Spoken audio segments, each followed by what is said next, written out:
విద్యార్థులకు చదువు ఎంత ముఖ్యమో మానవతా విలువలు కూడా అంతే ముఖ్యమని రాష్ట్ర ఐటీ విద్యాశాఖ మంత్రి నారా లోకేష్ అన్నారు.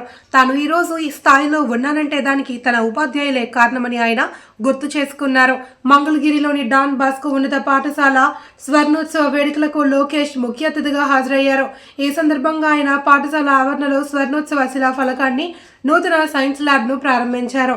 అనంతరం జరిగిన సభలో లోకేష్ మాట్లాడుతూ డాన్ బాస్కో అంటే ప్రేమ, సేవ, అనాథులకు అండగా నిలుస్తూ ఇల్లు లేని వారికి నీడ కల్పిస్తూ ఆకలితో ఉన్న వారికి అన్నం పెడుతున్న గొప్ప వ్యవస్థ ఇది అని అన్నారు. 50 ఏళ్లుగా దివ్యాంగులకు అండగా నిలుస్తూ వారి పురోభివృద్ధికి కృషి చేస్తుంది అని ప్రశంసించారు. తెలుగు రాష్ట్రాల్లో సుమారు 35 పాఠశాలల ద్వారా విద్యతో పాటు విలువలను అందిస్తుంది అని కొనియాడారు. ఇది మదర్ తెరిసా గారు చెప్పినట్లు మనందరం గొప్ప పనులు చేయలేకపోవచ్చు, కానీ మన చేస్తున్న చిన్న పనులు ప్రేమతో చేయొచ్చని ఆమె చెప్పారు. ప్రేమతో గొప్ప సేవా కార్యక్రమాలు అందిస్తున్న డాన్ బాస్కో ప్రేమ నివాస్కి గోల్డెన్ జూబ్లీ సందర్భంగా ఇక్కడ విచ్చేసిన అందరికీ నా హృదయపూర్వక శుభాకాంక్షలు.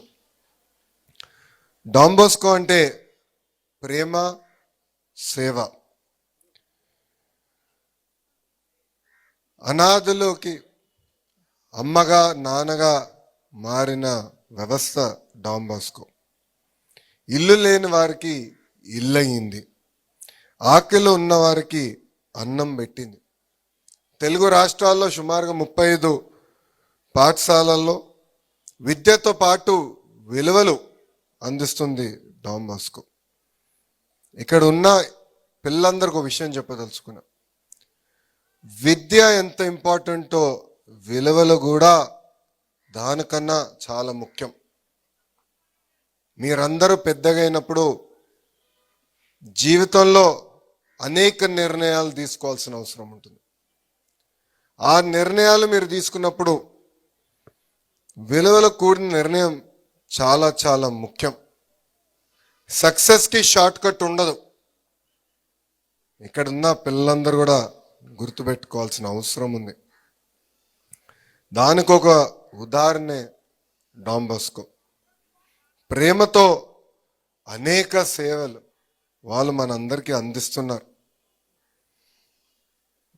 డాన్ బాస్కో పాఠశాల 50 కాదు 1000 సంవత్సరాలు సక్సెస్ఫుల్గా పూర్తి చేసుకోవాలని ఈ సభాముఖంగా నేను కోరుకుంటున్నాను. దానికి వ్యక్తిగతంగా మీ లోకేష్ అహర్నిశలు మీకు అందుబాటులో ఉంటారు, సహాయం అందజేస్తారు. ఎందుకంటే ఒక మంచి ఉద్దేశంతో ప్రారంభమైన ఈ పాఠశాలని సపోర్ట్ చేస్తాము, అండగా నిలబడతాం అనేది మా లాంటి యువకులకి ఒక బాధ్యతగా మేము భావిస్తున్నాం. డాన్ బాస్కో ప్రారంభించినప్పుడు దివ్యాంగులకి అండగా నిలబడాలన్న ఒక పవిత్రమైన ఆలోచనతో ప్రారంభించాం.